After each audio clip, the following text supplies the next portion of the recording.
Shalom, puji nama Tuhan. Kita patut bersyukur saat ini jika kita boleh datang kepada Tuhan, kita boleh menikmati hadirat Tuhan, kita boleh menyembah dan meninggikan Dia. Saat ini biarlah kuasa Tuhan dicurahkan untuk kita semua dalam ibadah pendalaman Alkitab sore hari ini. Kita akan datang kepada Tuhan. Bapa di surga, sore hari ini Tuhan kami datang kepadamu, memohon pimpinanmu, kuasamu Tuhan, urapi kami untuk kami boleh menikmati hadiratmu di dalam pujian dan penyembahan kami. Dan biarlah firmanmu itu bekerja dalam kehidupan kami Tuhan. Berkati kami, berkati pujian kami Tuhan. Kami rindu hadiratmu Tuhan. Terima kasih, kami rindu untuk meninggikan Engkau Raja kami. Raja yang maha kuasa, Raja yang maha tinggi. Terima kasih Bapa, terima kasih. Hanya di dalam nama Yesus kami berdoa. Amin. Kita akan tinggikan Allah kita, Dia Raja kita. Haleluya. Yes Tuhan.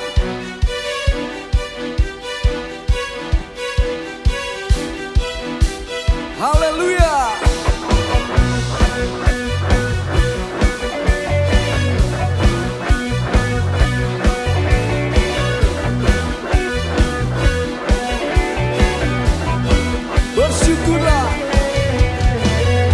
Bersyukurlah kepadanya, bawalah pujian baginya, karena Dia Raja. Yes Tuhan.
Terima kasih. Haleluya. Terima kasih Yesus.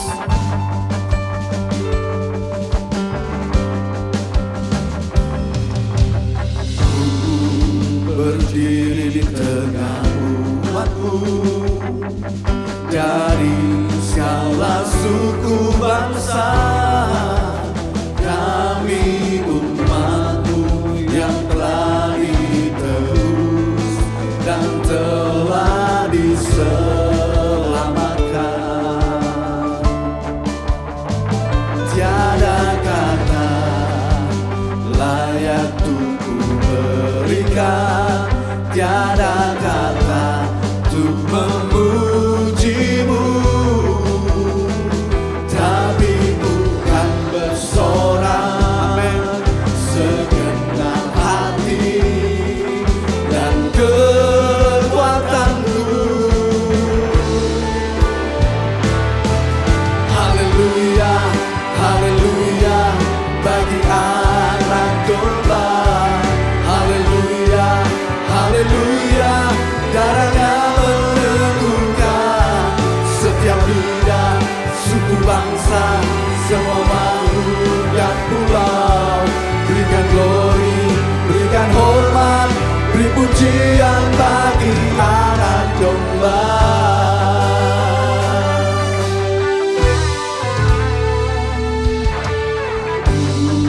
Berdiri di tengah umatmu, dari segala suku bangsa, kami umatmu yang telah ditebus dan telah diselamatkan. Tiada kata layak untuk ku berikan, tiada kata untuk memujimu, tapi bukan bersorak segenap hati. Yes Tuhan, dan kekuatanmu. Haleluya, haleluya bagi anak domba. Haleluya, haleluya, darahnya meneguhkan setiap lidah, suku bangsa, semua makhluk dan pulau. Berikan glory, berikan hormat, beri pujian bagi haleluya, haleluya, haleluya bagi anak domba.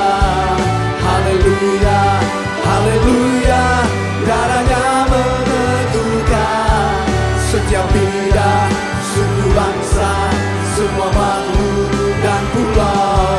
Berikan glory, berikan hormat, beri pujian bagi anak domba. Yes Tuhan. Berdiri di tengah umatmu, amin, dari segala suku bangsa, kami umatmu yang telah ditebus dan telah diselamatkan. Tiada kata layak untuk ku berikan. Yes Tuhan, tiada kata untuk yes, haleluya. Kami mau bersorak, kami bukan bersorak. Amin. Haleluya. Dan kekuatanku. Haleluya, haleluya bagi anak domba.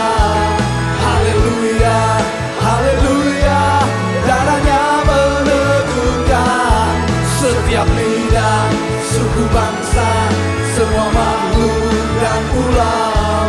Berikan glory, berikan hormat, beri pujian. Oh haleluya, haleluya, haleluya bagi anak domba. Haleluya, haleluya, darahnya meneguhkan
Mari kita berdoa.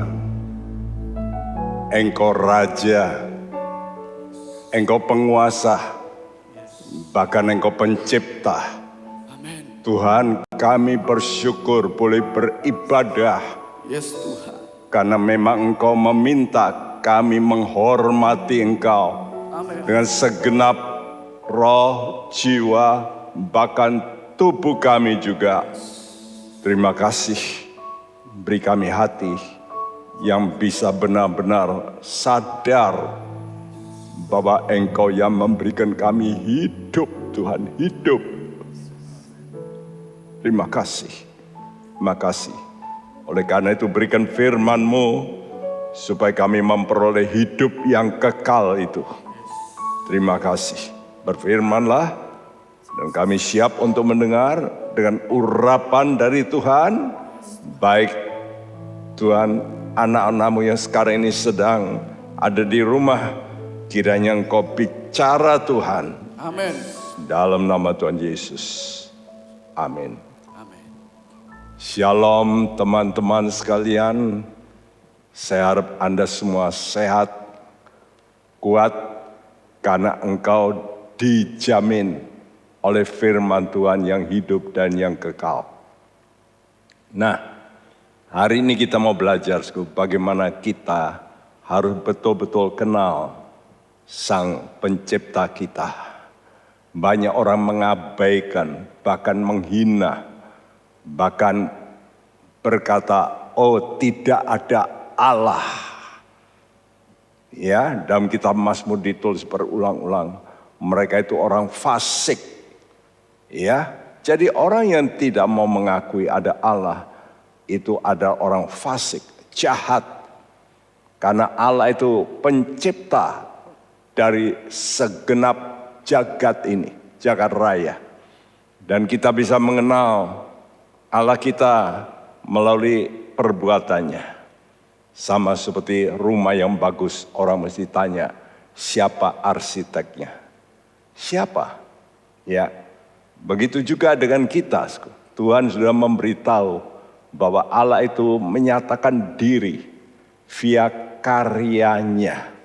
Roma 1 ayat 19 sampai 20. Karena apa yang dapat mereka ketahui tentang Allah nyata bagi mereka. Sebab Allah telah menyatakannya kepada mereka. Sebab apa yang tidak nampak daripadanya yaitu kekuatannya yang kekal dan keilahiannya dapat nampak kepada pikiran dari karyanya sejak dunia diciptakan, sehingga mereka tidak dapat berdalih. Memang Allah kita adalah Allah yang tidak nampak dengan mata. Itulah sebabnya orang berkata tidak ada. Ya, sebetulnya itu suatu pikiran yang bodoh. Bagaimana engkau bisa lihat listrik? Apakah engkau bisa lihat listrik itu? Tapi ada itu kekuatannya. Coba aja pegang kabel yang bertegangan tinggi. Engkau pasti mati sekaligus. Ya, jadi apa yang dapat mereka ketahui tentang Allah nyata. Nyata. Kenapa? Karena Allah menyatakan. Ini yang disebut wahyu umum. Jadi seluruh dunia ini diberikan pengertian ini. Lihat itu bintang-bintang, saudaraku, bumi yang bisa ya berputar 23,5 derajat, ya, lalu harus mengelilingi matahari, saudaraku. Jadi Allah menyatakan melalui ciptaannya. Dan apa yang tidak nampak, yaitu kekuatannya. Ya, lihat aja matahari itu. Itu apa enggak kuat itu? Terus nyala. Dari mana itu? Bahan bakarnya. Kok bisa? Ya tentu ada yang membuat. Ya, kekuatannya kekal dan keilahiannya nampak. Nampak dari mana? Dari pikiran. Pikiran Tuhan dalam ciptanya itu membuat kita, aduh, dalam pikiran Tuhan. Tidak terukur. Karena itu orang yang tidak mengakui ada Allah yang harus mereka tunduk, puja, kata Tuhan mereka tidak dapat berdalih. Jadi nanti di pengadilan Tuhan mereka tidak bisa berkata, oh Tuhan saya nggak ngerti kalau ada Tuhan. Saya nggak tahu kalau Yesus itu Allah. Sudah dinyatakan, dia datang bahkan menjadi manusia. Jadi semua manusia nanti yang berdalih tetap akan dihukum. Ya, karena Allah sudah menyatakan. Jadi pikiran dari karyanya itu harus membuat kita terkagum-kagum. Nah kalau kita kagum akan hasil karyanya, kita harus kagum kepada yang mencipta karya itu. Dengan apa? Dengan menghormati. Ya, dan memang Tuhan minta bahwa kamu harus sembah aku. Karena aku raja. Aku pencipta. Jadi kita ini mesti menghormati Tuhan sekaligus juga menyembah. Karena itu kalau ada orang Kristen yang tidak suka menyembah Tuhan, dia itu mengabaikan bahwa dia itu Allah yang minta disembah. Ya. Karena itu Allah yang mulia itu tidak boleh kita ganti. Justru dengan perbuatan tangan. Ya, manusia kadang-kadang membuat patungan buatan tangan. Dari Tuhan memberitahu dalam kitab nabi-nabinya berkata, lihat itu pohon itu ditebang, dipotong. Sebagian jadi kayu bakar, sebagian jadi Allah. Disembah. Coba kamu pikir, kata Tuhan. Coba dipikirkanlah. Mesti kan, oh iya ya. Yang satu kita buang, kita bakar. Yang satu kok disembah.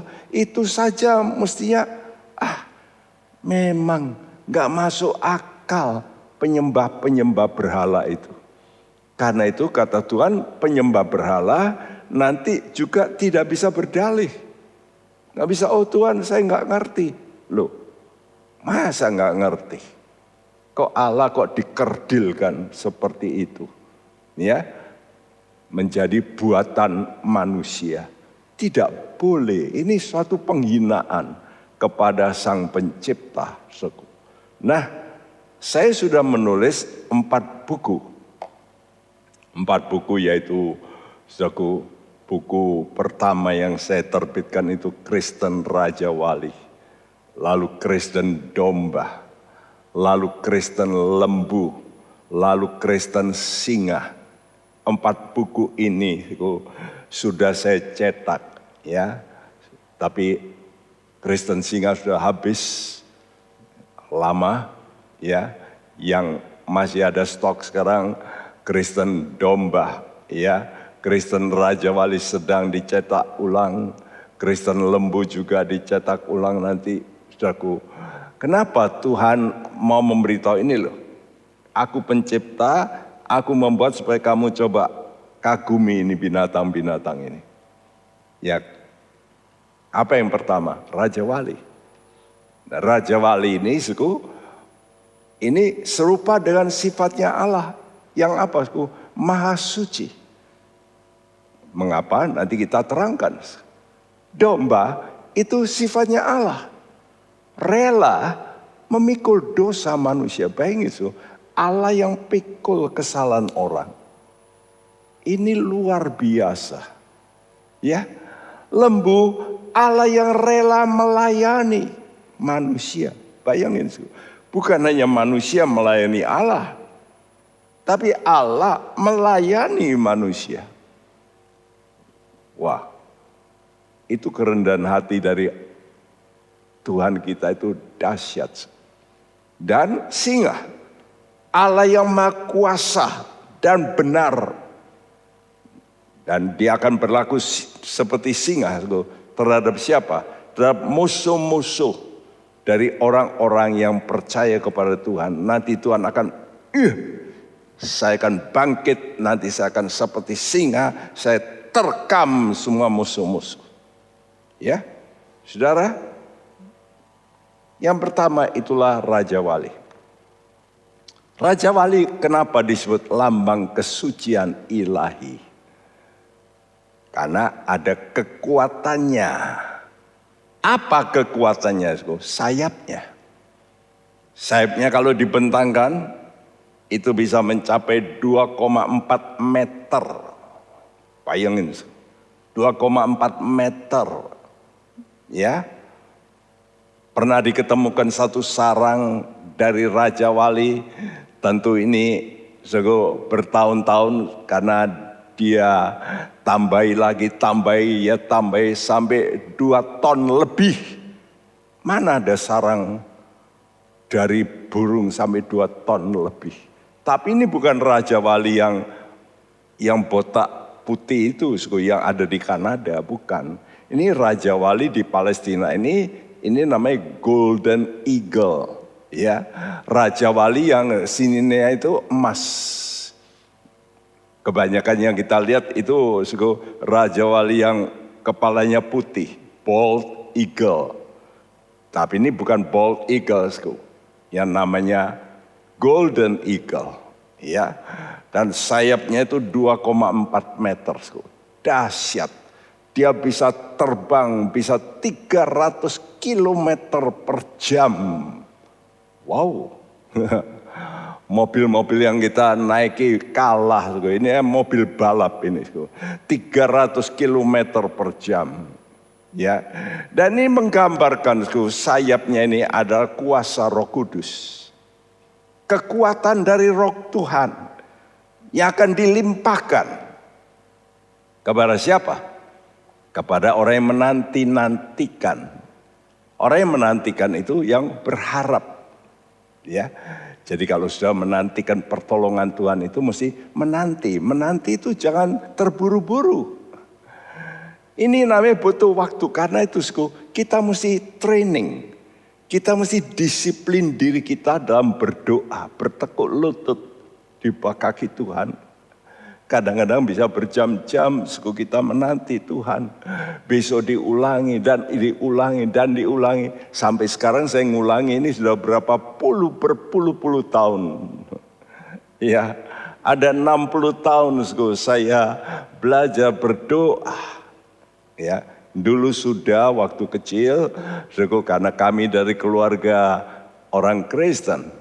Namun setelah SMA di situ mulai saya banyak berdoa, ya. Nah, saudaraku, itu kekuatannya, sayapnya, keilahiannya letaknya di mana? Di matanya. Matanya ini bisa mengatur arah.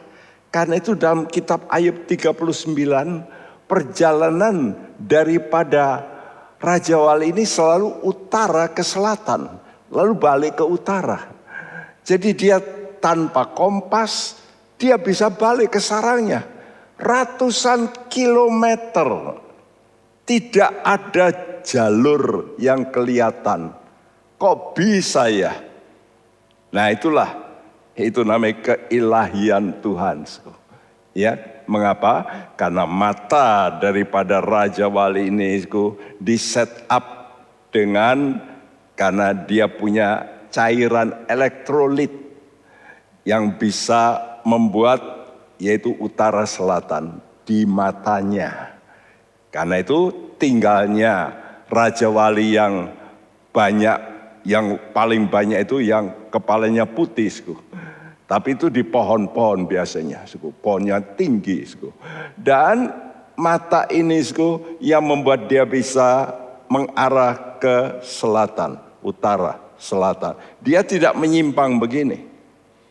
Kenapa? Kalau dia menyimpang matanya sakit. Gak enak, dia masih kembali. Hebat ya Tuhan. Ini menunjukkan kalau kita mempunyai sifat ilahi, apa sifat ilahi? Lurus, benar. Jangan ke kanan, ke kiri kata Tuhan. Harus lurus. Ya, dan sarangnya itu di puncak bukit batu. batu dan gunung yang sulit didatangi. Nanti baca Ayub 39 ayat 31. Ya. Saudaraku, jadi Raja Wali ini beda dengan yang kepala putih. Ini Raja Wali yang emas lehernya, tinggalnya di mana?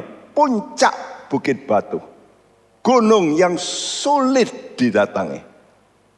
Dalam Mazmur 15 ditanyakan siapa yang boleh menumpang ya di gunung kudus Tuhan. Gunung Tuhan itu gunung kudus. Jadi kita kalau benar mesti fakta benar itu kan di batin. Benarnya faktanya di mana? Kudus. Karena itu orang Kristen mesti kudus dalam pernikahan khususnya. Ya. Lalu juga dalam percakapan, dalam duit. Jadi kita itu kudus itu kelihatan dalam fakta jasmania. Tapi kalau benar itu dalam batinnya, ya, rohnya, spiritnya. Saudara. Nah, kalau Anda punya kesucian ilahi, itulah karakternya Allah. Yang akan mengangkat engkau seperti burung ini. Dia bisa terbang paling tinggi dari semua burung. Jadi kalau engkau kudus, nanti hidupmu diangkat oleh Tuhan. Karena itu kadang-kadang orang komplain, kenapa ya saya melayani sekian lama kok begini-begini terus. Dan sudah mulai, waduh, cari ilmu, mungkin kurang titelnya. Tapi tidak dihormati orang. Why? Ya, lihat Petrus, nelayan, dihormati. Kenapa? Hidup kudus. Simple. Jadi bukan oleh karena pengetahuanmu engkau akan diangkat oleh Tuhan. No, karena hidup kudus. Dan untuk ini saudara mesti bertahan ya. Seperti burung Raja Wali itu. Yesaya 40 ayat 31. Tetapi orang-orang yang menanti-nantikan Tuhan mendapat kekuatan baru. Mereka seumpama Raja Wali yang naik terbang dengan kekuatan sayapnya. Mereka berlari dan tidak menjadi lesu. Mereka berjalan dan tidak menjadi lelah. Iya, orang yang menanti-nanti. Orang yang menanti itu berharap. Berharap sesuatu dari Tuhan. Orang yang menanti Tuhan mendapat kekuatan dalam spiritnya. Nah, dia mulai dikasih Tuhan sayap. Ya, kenapa penting? Dalam Wahyu 12 ayat 14 nanti saudara baca Wahyu 12 nanti digambarkan sebagai wanita yang dikejar oleh ular. Ular jelas gambaran daripada iblis. Jadi ada satu kelompok orang ya khususnya Israel nanti akan dikejar oleh setan ini. Tapi sayap Raja Wali dikatakan ya yang besar itu membawa ya wanita ini terbang meluputkan dari masa kesukaran. Sebentar lagi akan datang masa kesukaran besar. Siapa yang bisa luput? Orang yang mempunyai kekuatan. Sayap rohani. Itulah kesucian oleh kuasa Roh Kudus. Luar biasa. Ya, domba adalah hewan yang diperagakan Tuhan sebagai suatu hewan yang penuh penyerahan total. Karena aneh ya, kenapa Tuhan melambangkan sebagai anak domba Allah? Ya, Yesus disebut apa? Anak domba Allah. Ya, kenapa kuat? Karena dia mempunyai kelemah lembutan hatinya. Saya sudah ajarkan berkali-kali apa itu meekness, ya lemah lembut itu apa? Perfect strength under control. Kekuatan yang sempurna tapi masih bisa dikontrol. Saya sudah ulang-ulang, kalau orang sudah punya power, mungkin kaya atau titelnya naik, sulit dikontrol. Ini fakta, ya. Apalagi yang mengontrol itu yang tidak punya kemampuan kaya atau pandai. Saya kagum dengan seorang doktor teologi yang bisa submit sama Moody. D.L. Moody itu seorang penginjil yang waktu mudanya tidak lulus. SD saja belum lulus. Bayangin, itu sama dengan Petrus, nelayan. Tapi kita melihat bagaimana Moody dipakai Tuhan. Dan dokter ini dia submit, dia tunduk kepada Moody. Walaupun dia titelnya itu ya PhD, doktor. Ya, kenapa? Karena orang ini yang membuat buku tentang doa punya roh yang lemah lembut. Nah, itu roh lemah lembut itu kekuatan yang sempurna. Dan kita diajar oleh Tuhan untuk mempunyai itu. Ya, apa keilahiannya daripada domba ini? Dia suka bersatu, dia suka berkumpul, ya. Apalagi kalau diganggu dengan anjing-anjing, ya memang sengaja untuk mengumpulkan domba itu dipakai anjing-anjing para gembala supaya mereka kumpul bersama, bisa digiring. Nah, itulah gambaran Tritunggal Allah kita. Allah Bapa, Anak Allah, Roh Kudus semua mempunyai sifat kelemah lembutan. Buktinya mereka rela berada di hierarki, ya, susunan kekuasaan masing-masing. Walaupun sama, ya, ketiganya adalah Allah yang sama, setara, tapi merendahkan. Ya, Yesus merendahkan diri sebagai anak. Jadi kita melihat Bapa itu yang memberi putusan, tapi Yesus itu mau diutus. Karena itu dikatakan Yesus itu diutus. Loh, kalau diutus mesti ada apa? Ada pengutus. Benar enggak? Ini pribadi yang beda. Sekarang ini marak ribut lagi soal semua itu sama, satu pribadi. Tidak, tiga pribadi tapi bisa menyatu. Kenapa bisa? Karena ada Allah Roh Kudus. Nah, Allah Roh Kudus ini saya sering gambarkan sebagai tali. Ya, Allah Bapa dan Anak Allah itu seolah-olah selalu dipegang, ya, diikat dalam tali yang disebut tali kasih. Karena itu Roh Kudus disebut roh apa? Kesatuan. Yang mempersatukan itu Roh Kudus. Ya. Dan kalau sudah baca dalam Efesus 5 itu bicara soal suami istri, dimulai dengan ayat-ayat itu lebih dulu. Ya, hendaklah kamu saling merendahkan diri. Lalu baru bicara tentang hai suami, hai istri. Ya. Jadi pentingnya roh kesatuan ini, ya. Dan ini ternyata yang membuat domba-domba itu bisa digembalakan oleh satu gembala. Yesus. Yohanes 10 ayat 16. Ada lagi padaku domba-domba lain yang bukan dari kandang ini. Domba-domba itu harus kutuntun juga, dan mereka akan mendengarkan suaraku, dan mereka akan menjadi satu kawanan dengan satu gembala. Iya, Yesus berkata pada orang-orang Yahudi, nanti ada domba-domba lain, yaitu yang non-Yahudi, yang bukan Yahudi. Ya, jadi baik orang Yahudi maupun yang bukan Yahudi, nanti aku yang mempersatukan.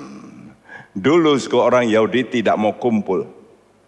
Karena itu mengubah dari Taurat ke Injil itu, susahnya bukan main. Rasul Paulus dikejar-kejar, mau dibunuh. Ya, Petrus pun dulu tidak bisa nerima sampai dia sendiri mendapat penglihatan, ya, yang diturunkan Tuhan dari atas ke bawah tentang yaitu binatang-binatang yang haram. Ada suara kata makanlah, ya. Sampai dia mengerti, kita tidak boleh menghina, ya, orang-orang yang non-Yahudi. Yohanes 10 ayat 17 dan 18, dia juga berkata demikian. Bapa mengasihi aku, oleh karena aku memberikan nyawaku untuk menerimanya kembali. Tidak seorang pun mengambilnya daripadaku, melainkan aku memberikannya menurut kehendakku sendiri. Aku berkuasa memberikannya dan berkuasa mengambilnya kembali. Inilah tugas yang kuterima dari Bapakku. Ya, Yesus punya tugas. Jelas ini ya, diberi tugas. Nah ini kan mesti pribadi yang beda. Saya tuh heran, kenapa ya? Ini kok dipertentangkan sekarang ini. Dimunculkan bahkan sengaja lalu dikonfrontasikan supaya banyak pendengarnya. Wah, saya berkata janganlah, kalau Anda mau betul kunjungi orang itu, memberitahu mestinya begini sampai dia sadar gitu. Malah dipertontonkan di umum. Untuk apa? Saya berkata, wah ini bahaya. Ini roh pemecah belah. Ujung-ujungnya apa? Duit. Sorry kepada hamba-hamba Tuhan yang mempertentangkan terus di media sosial. Saya berkata ini roh tidak baik. Ini jelas roh yang tidak baik. Ya. Ini bukan seperti domba. Ya. Tapi domba seperti Yesusku. Dia berkata, aku memberikan menurut kehendakku. Berarti aku rela.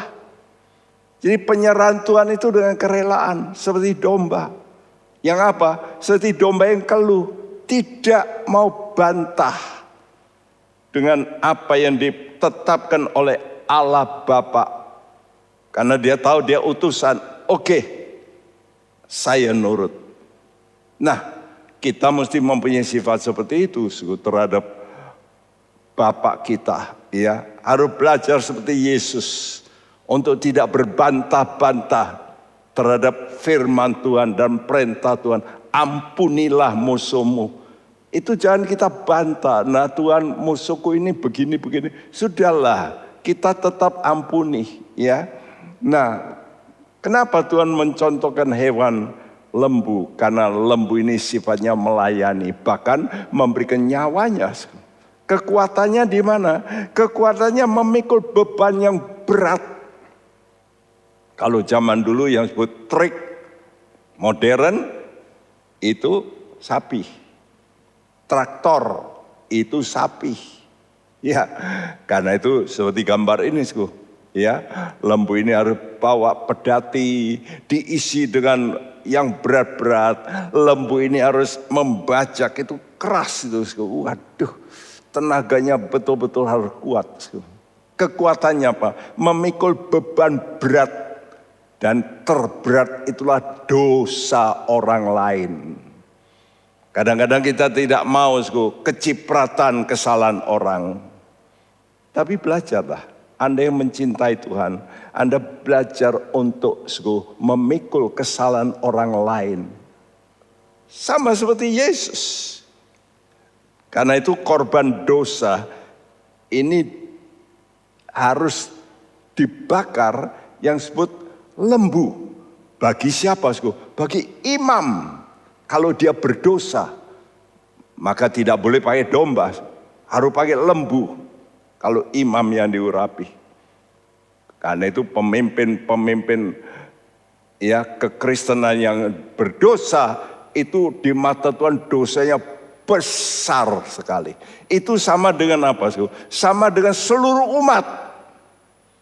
Jadi satu pendeta salah itu bobotnya sama dengan seluruh jemaat dikumpulkan dosanya, itu sama. Itu sudah mesti sadar ini.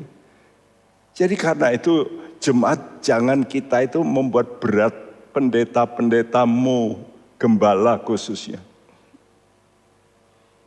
Karena bebannya itu berat. Kalau dia berdosa, itu sama dengan dosa seluruh yang dia pimpin. Nanti baca dalam Imamat 4 ayat 3 dan 13. Dan keilahiannya. Apa sifat ilahi daripada lembu ini? Setia sampai mati. Jadi sudah melihat sampai mati semua dipakai. Kotorannya dipakai. Betul enggak? Tulangnya dipakai, sudah tahu tulang lembu untuk apa? Untuk lem. Jadi lem, kastol, lem, itu dari tulang. Anda mesti mengerti, rambutnya dipakai untuk apa? Untuk kuas. Ya, kulitnya dipakai, ya, dagingnya sudah makan dari hidung sampai buntut. Ya, dari rujak, cingur sampai sop buntut, semuanya diberikan. Nah, itu namanya satu pelayanan, dengan segenap hati dan kekuatan. Markus 10 ayat 45. Karena Anak Manusia juga datang bukan untuk dilayani, melainkan untuk melayani dan untuk memberikan nyawanya menjadi tebusan bagi banyak orang. Banyak orang bisa melayani, tapi kalau ini dan ini, nah ini yang waduh berat. Ya, karena itu anak-anak Tuhan yang cinta Tuhan, dia harus mau menanggung ya kesalahan. Ya,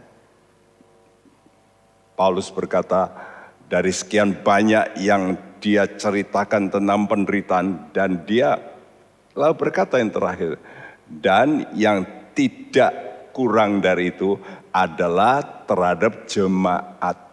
Wih, kalau begitu penderitaan-penderitaan lain itu sebetulnya dibandingkan dengan penderitaan mental batin ngadepi jemaat itu paling sulit. Ya, Musa menghadapi macam-macam, ya, dengan perbuatan-perbuatan Firaun. Tapi yang paling berat di mana? Di padang gurun. Dengan siapa? Dengan umat Israel justru. Betul enggak? Seringkali Musa harus bertekuk lutut, nangis sama Tuhan, mengeluh sama Tuhan. Air mata banyak dicurahkan justru terhadap perjalanan yang panjang. Ya. Dan kita melihat sapi ini memberikan susunya, memberikan dagingnya. Dia bisa proses dari rumput menjadi susu, menjadi daging. Kalau sudah makan rumput, yang keluar apa? Rumput juga. Itu selulosa, suka dicerna. Tapi begitu juga firman Tuhan. Kadang-kadang banyak orang membaca tidak mengerti. Kenapa? Suka dicerna. Hanya orang yang mempunyai perut seperti lembu. Dia minta kemurahan Tuhan, dia bisa olah. Nanti dibagikan. Karena itu hamba-hamba Tuhan mesti banyak doa, banyak mengelola ya makanan rohani ini diolah supaya menjadi makanan yang bisa disajikan kepada jemaat Tuhan. Supaya mereka bisa hidup. Karena itu lembu ini menjadi makanan dan juga sekaligus alat pertolongan. Untuk apa?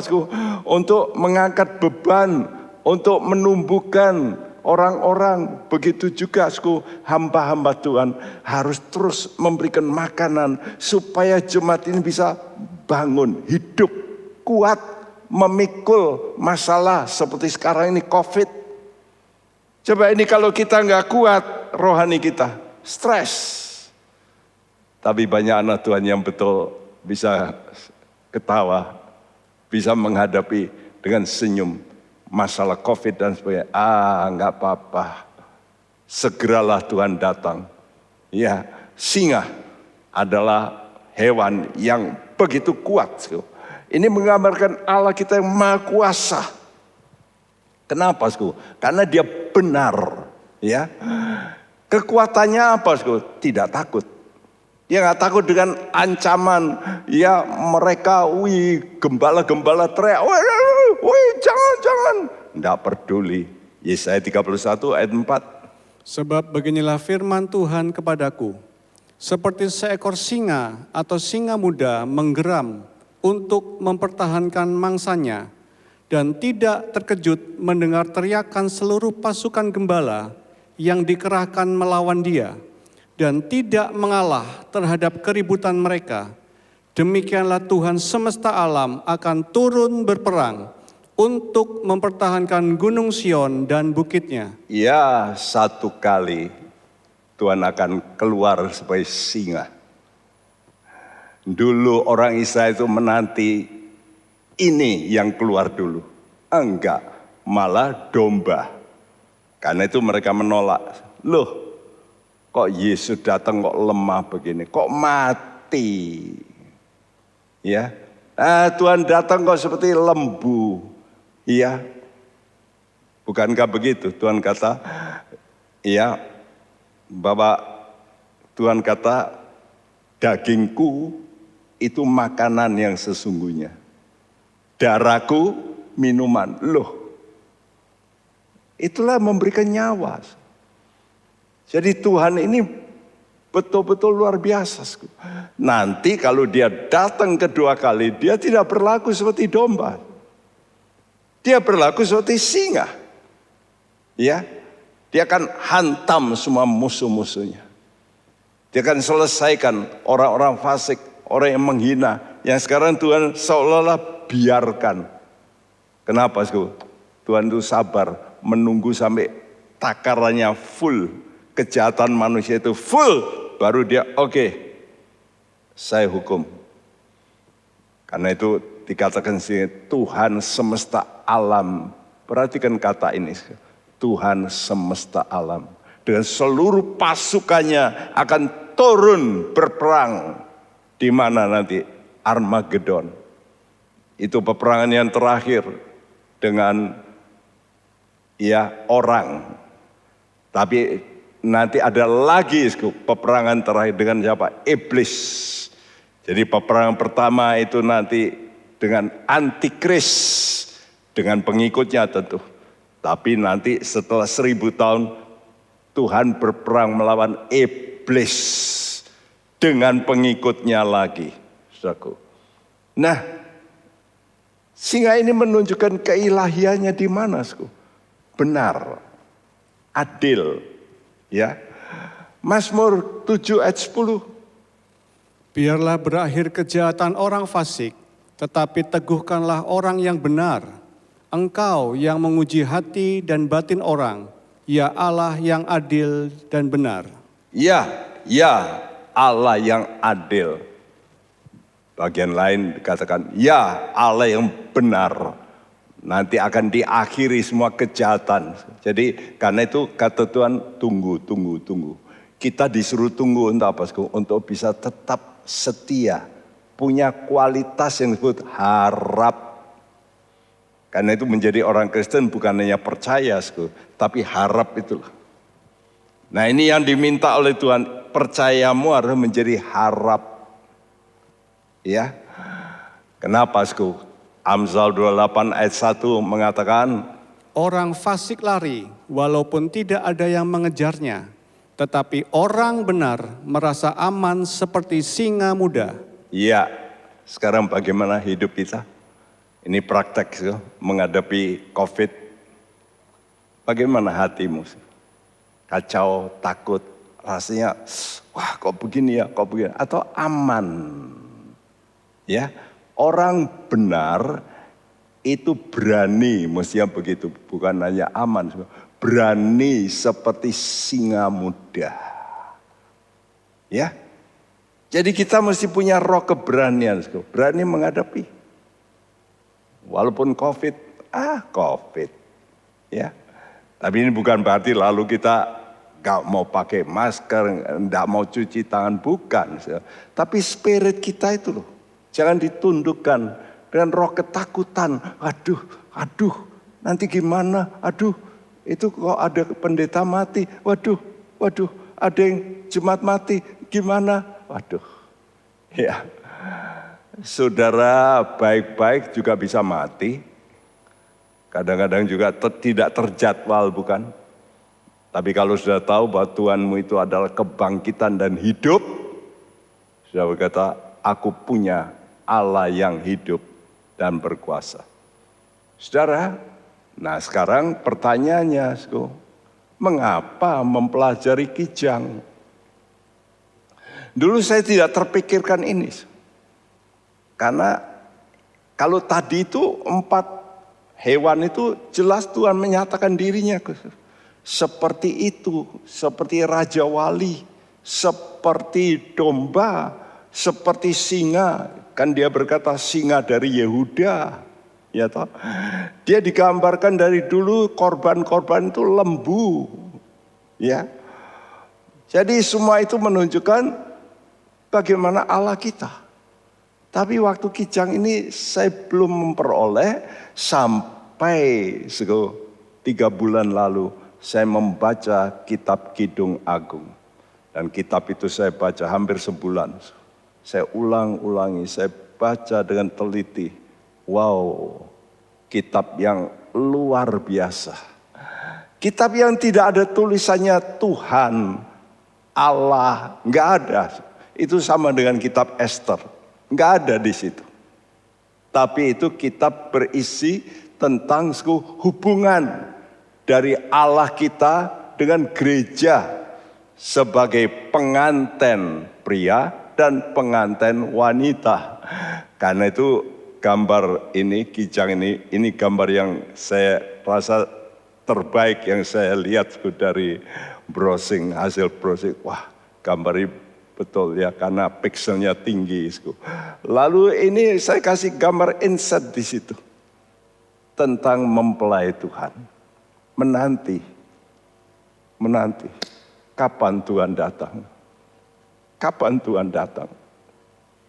Tuhan, kami bisa kuat karena punya harapan ketemu dengan Tuhan. Sama seperti Kijang itu. Kijang kalau sama singa, larinya cepat mana? Coba saya pikir, Kijang sama singa larinya cepat mana? Cepat singa masih, betul? Ya, kalau saya baca singa itu bisa full speednya bisa 80 km. Kijang 60, masih kalah. Ada kijang yang khusus, yang tanduknya gede itu bisa 80 itu. Kijang-kijang yang begini biasanya 60. Tapi nanti ada keunikan yang membuat dia bisa lepas. Nah itu hebatnya Kijang. Ya, jadi mengapa mempelajari Kijang? Ini satu pertanyaan tentunya. Waktu saya mulai dengan ini, saya mendapat banyak kesulitan karena kurang banyak keterangan begitu. Ya, tapi saya sudah katakan bahwa Kijang ini merupakan gambaran daripada kerinduan bersekutu dengan sang mempelai. Jadi sebetulnya kita menanti Tuhan, betul. Tapi sebetulnya Tuhan yang justru sangat lebih rindu. Dari awal minggu lalu saya sudah katakan, kita menanti paling berapa tahun. Ya seperti saya lah, saya menanti dari kecil kita sudah diajar nyanyian-nyanyian sekolah minggu yang baik-baik. Selalu Tuhan datang di atas awan, datang kumpulkan anak-anaknya, hari yang mulia Tuhan datanglah, angkat kita semua. Nah nyanyian-nyanyian begini di sekolah minggu sekarang kok jarang dinyanyikan. Dulu itu nyanyian semacam gitu itu sampai sekarang ini saya bisa ingat itu kenapa. Ini udah 70 tahunan yang lalu. Kenapa? Karena sering dinyanyikan. Nanti keliling tak tahu, sorak nyanyilah, sorak nyanyilah. Betul? Ya. Dan benar, Allah ini waktu dia ciptakan manusia 6.000 tahun lalu, dia menunggu kapan orang-orang ini bisa sadar dan terus menanjak seperti hamba-hambaku Musa, Elia, Daud, Daniel. Nah, aku tunggu sampai jumlahnya full. Karena aku sediakan kursi di kerajaanku. Jadi Allah ini merindukan persekutuan dengan gereja. Itu yang disebut gereja itu mempunyai jumlah seperti anggota tubuh kita ini. Ya, dia ingin sebetulnya segera datang.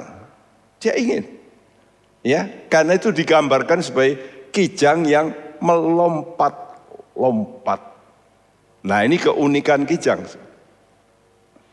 Yang tidak ada pada singa. Singa enggak melompat-lompat ya, kadang-kadang saja.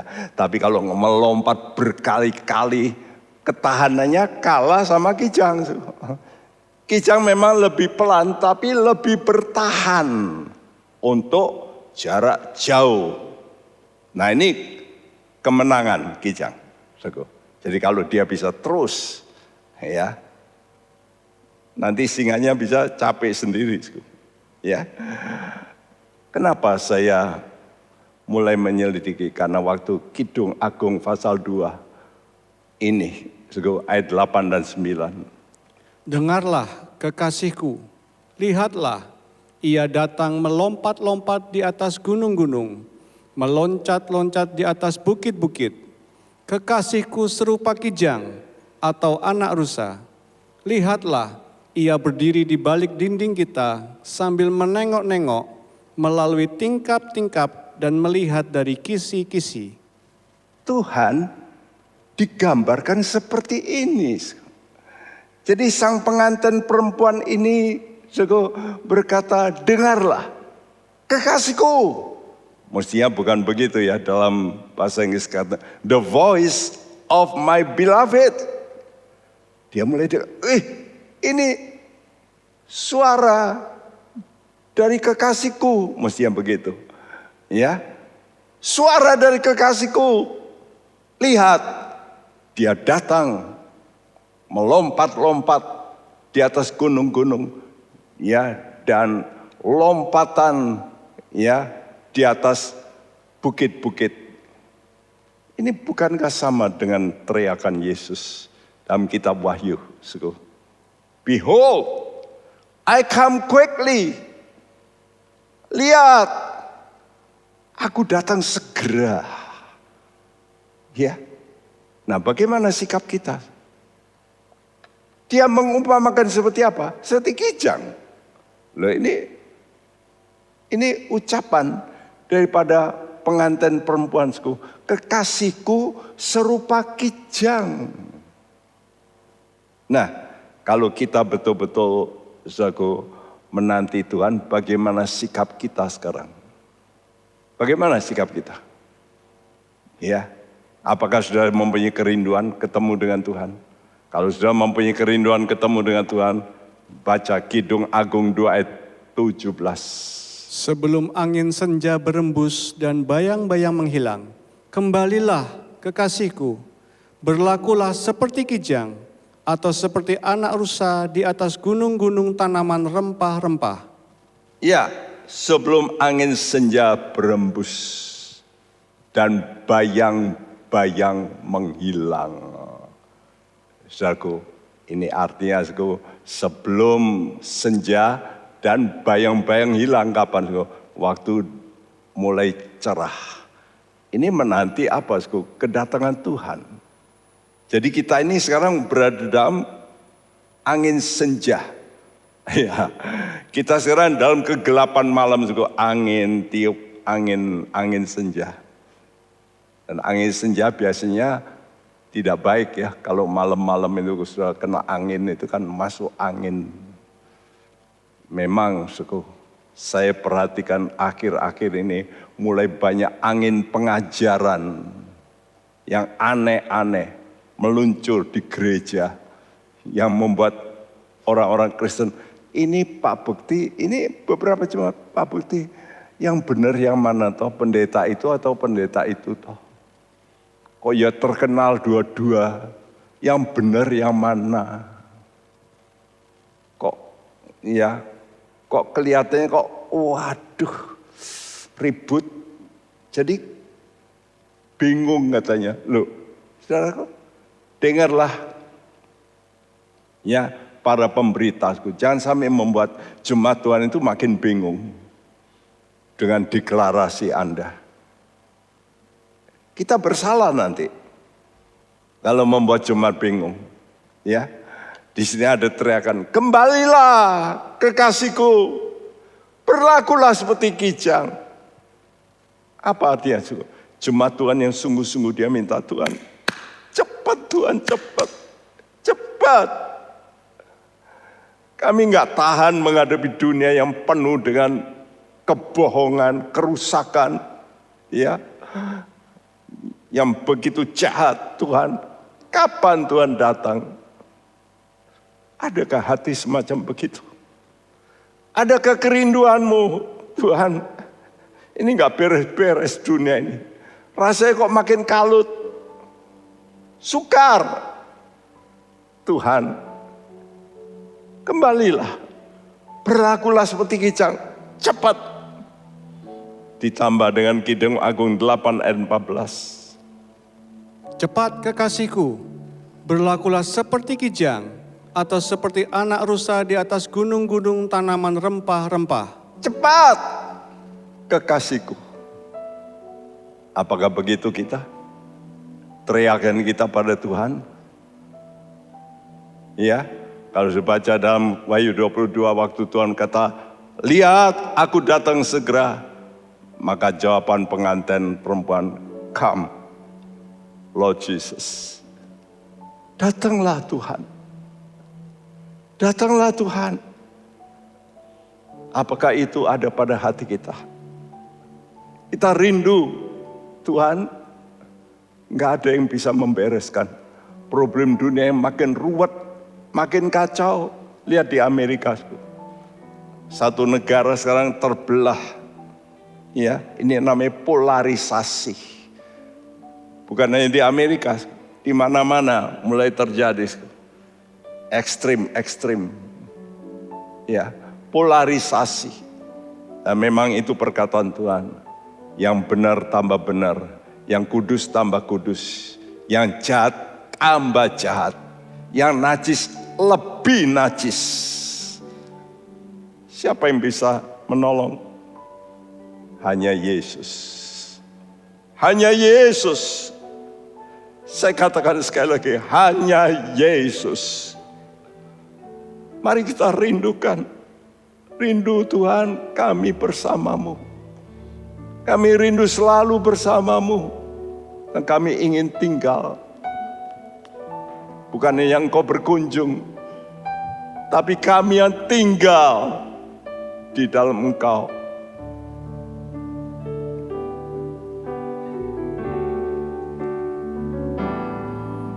Rindu selalu bersamamu, tinggal di dalam kediaman-Mu, oh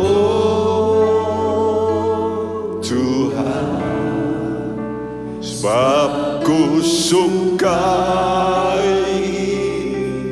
hadirat-Mu, tak ingin ku terpisahkan dekat denganmu. Itu yang ku rindukan, sebab ku dapati kedamaian.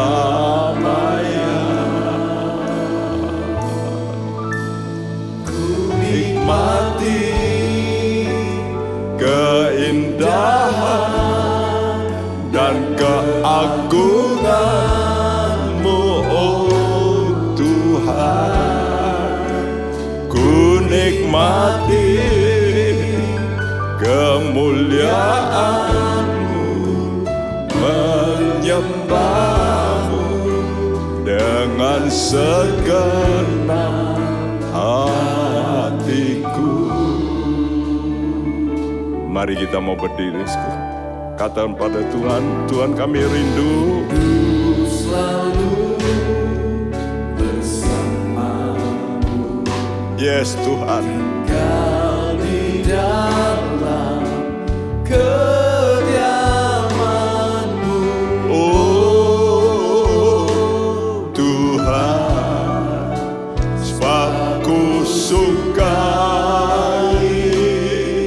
hadirat-Mu, tak ingin ku terpisahkan dekat denganmu. Itu yang ku rindukan, sebab ku dapati kedamaian, ku nikmati keindahan dan keagungan-Mu, oh Tuhan. Ku nikmati kemuliaan-Mu, menyembah-Mu dengan segenap hatiku. Bagi Anda yang mungkin dalam problem, dihina, ditekan, diperlakukan tidak adil, firman Tuhan berkata sabar, sabar, sabar menunggu waktuku, aku akan keluar sebagai singa. Sabar. Kamu mesti punya hati yang tetap rindu. Bagaimana bisa waktu engkau rindu, kata Tuhan, aku akan memberi yang namanya hadiratku. Kamu memang belum diam di tempatku, tapi kamu bisa mengalami hadiratku. Dan itu akan membuat saudara mendapati kedamaian. Yang membuat Anda bisa bertahan. Karena itu mari, jangan kita terfokus dengan problem kita. Mari kita menatap hari yang mulia, Yes Tuhan. hari yang besar, Haleluya. hari yang penuh kesukaan. Rindu Tuhan selalu bersamamu. Rindu selalu Yes Tuhan. bersamamu. Amin Tuhan. Tinggal di dalam kediaman-Mu. Oh Tuhan, sebab ku sukai hadirat-Mu, tak ingin ku terpisahkan dekat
menyembahmu.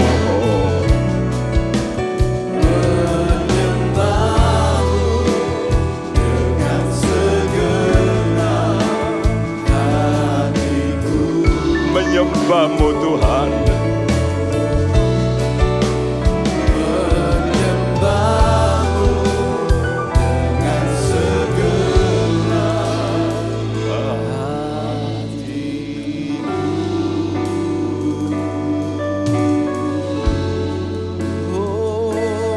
Ku nikmati. Haleluya.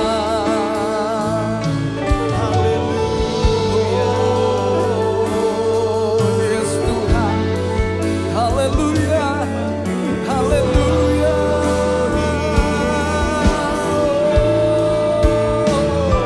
Hadiratmu Roh Kudus. Terima kasih Yesus. Hadiratmu Roh Kudus. Yes Tuhan. Haleluya.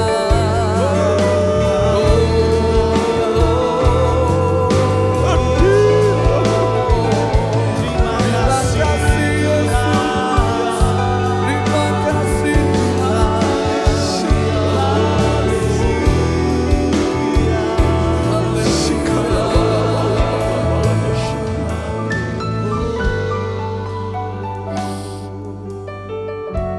Memang kami sadar Tuhan, banyak hal yang membuat kami merasa tidak tahan dalam dunia ini. Mungkin banyak teman-teman kami juga ada roh kekecewaan, kemarahan, ketakutan, kecemasan. Tuhan, lihatlah Tuhan, bantulah. Bantu kami Tuhan. Penolong kami Roh Kudus. Berikan kekuatan pada anak-anak-Mu untuk berharap padamu. Dan khususnya Tuhan, curahkanlah hadirat-Mu. Biar roh kedamaian itu akan membuat anak-anak-Mu puas dan bertahan untuk menanti hari yang mulia, hari yang besar. Yes Tuhan. Terima kasih Tuhan.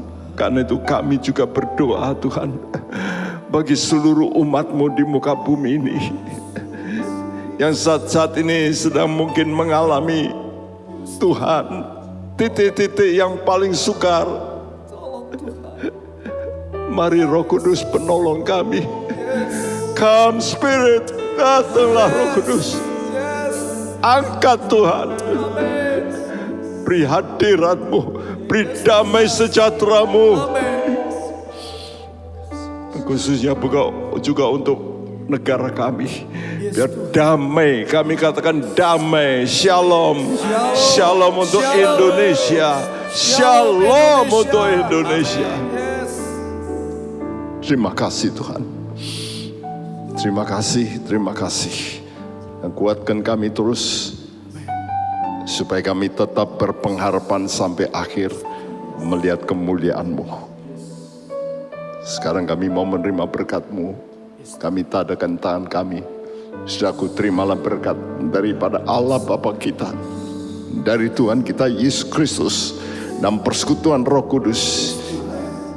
Ia akan memberikan engkau kekuatan yang dahsyat. Sukacita, kedamaian, dan ketahanan sampai akhir. Terimalah berkat ini di dalam satu nama Tuhan Yesus Kristus. Semua kita yang percaya berkata bersama, amin. Tuhan memberkati. Amin. Hai Inspiration People, jangan lupa untuk mengikuti iGen Online Service setiap Sabtu jam 5 sore di YouTube channel Generasi Inspirasi. God bless. Hai Sobat Nambah, ikuti terus ya ibadah nambah online setiap minggu jam 10 pagi di YouTube Nambah Kids Church, atau jam 11 siang di IGTV @nambah KC. Yuk bersukacita bersama. God bless you.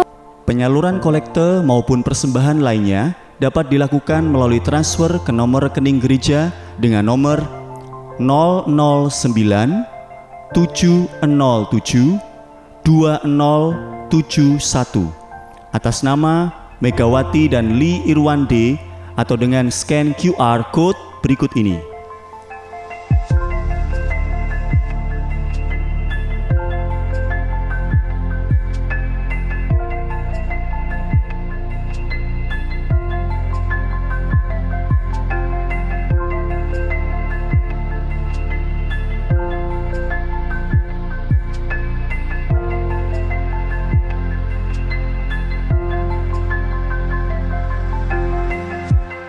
Bagi jemaat Tuhan yang rindu mendapatkan informasi seputar kegiatan gereja, renungan harian, dan lain-lain melalui WhatsApp gereja, Anda dapat mendaftar dengan cara ketik BC spasi on dan mengirimkan ke WA gereja dengan nomor 0815 7802 2000. Untuk mengikuti ibadah offline di gereja, jemaat dapat mendaftarkan diri di link berikut ini. Silakan mengisi data diri dan mengikuti protokol yang sudah ditentukan.